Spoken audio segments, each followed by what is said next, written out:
Gaetano Mosca, an Italian political scientist and sociologist, made an indelible mark on the study of political theory with his groundbreaking book, The Ruling Class, Elementi di Scienza Politica, first published in 1896. This work introduced the concept of the ruling class, which has become a cornerstone in political sociology and elitist theory. Mosca's thesis provides an analytical framework to understand the dynamics of power, governance, and societal organization. Below, we explore the major ideas, historical context, and implications of the ruling class in 1,200 words. Historical and intellectual context. In the late 19th century, Europe was undergoing profound political and social transformations. The decline of monarchies, the rise of parliamentary democracies, and the spread of socialism and labor movements created a fertile environment for theorists to examine the nature of power and governance. Mosca's work reflects this context, as he sought to explain the persistence of hierarchical structures in societies that claim to embrace egalitarian ideals. Mosca was influenced by the classical works of political philosophy, including those of Machiavelli, Hobbes, and Rousseau, as well as his contemporaries, such as Vilfredo Pareto and Robert Michels, who also developed elitist theories. Together, these thinkers shaped the foundations of modern political sociology, focusing on how power is distributed and maintained within societies. Core thesis: the rule of the few over the many. Mosca's central argument in The Ruling Class is that every society, regardless of its form of government or ideological commitments, is ruled by a minority of individuals, a ruling class. He rejects the notion that democracies, socialist states, or other egalitarian systems can achieve true equality of power among all citizens. Instead, Mosca asserts that a small group of people always dominates the majority, controlling resources, decision-making processes, and societal direction. This phenomenon, according to Mosca, is inevitable due to the inherent organizational advantages of a cohesive minority over a disorganized majority. While the majority may possess numerical superiority, it lacks the coordination, resources, and leadership necessary to challenge the ruling class effectively. Characteristics of the ruling class.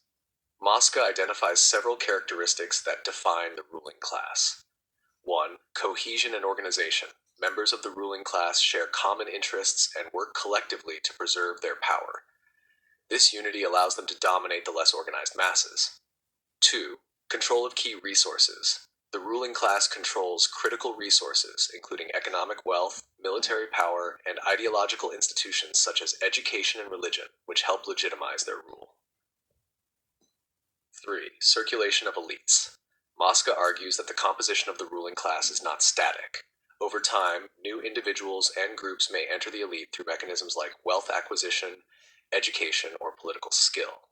This circulation of elites helps maintain the stability and adaptability of the ruling class. 4. Use of ideology. The ruling class legitimizes its authority through the use of ideologies, myths, and values that justify its dominance. For example, monarchies might claim divine right, while democracies invoke the will of the people to legitimize elite control. Types of political systems. Mosca categorizes political systems based on the structure and nature of their ruling classes. He identifies two broad types. 1. Autocratic systems. In autocracies, power is concentrated in the hands of a single ruler or a small, tightly knit group. The ruling class in these systems relies heavily on coercion and centralized authority to maintain control. 2. Liberal systems. Liberal systems, such as democracies, feature a more open and competitive ruling class. Mosca argues that while liberal systems appear more egalitarian, they still adhere to the principle of minority rule. The difference lies in the mechanisms through which the elite is selected and legitimized, such as elections and political parties. The role of ideology and myth. A key insight of Mosca's theory is his emphasis on the role of ideology and myth in sustaining the ruling class. He argues that power cannot be maintained solely through force. It must also be legitimized through ideas that resonate with the broader population. These ideologies serve to mask the realities of elite domination and create the illusion of inclusivity or popular sovereignty. For example, in democracies, the idea of rule by the people often conceals the fact that real power resides with a small political and economic elite. Similarly, in religious or monarchic systems, the belief in divine authority justifies the concentration of power in the hands of a few. Circulation of elites. One of Mosca's most innovative contributions is his concept of the circulation of elites. He contends that the ruling class is not a monolithic or permanent entity. Instead, it is subject to change as new individuals and groups rise to positions of power, while others decline. This process ensures the survival of the ruling class as a concept, even if its composition changes over time. The circulation of elites occurs through various mechanisms, including economic success. Wealthy individuals or groups may ascend to power by leveraging their resources. Education and meritocracy. Education and professional achievements can serve as pathways to elite status. Revolutions and social movements. Occasionally, upheavals may disrupt the existing ruling class, replacing it with a new elite. Critiques and legacy. Mosca's The Ruling Class has been both celebrated and criticized for its insights and implications. Supporters praise his empirical approach and his ability to identify universal principles of political organization. His work laid the groundwork for later theories of elitism and contributed to the development of political sociology.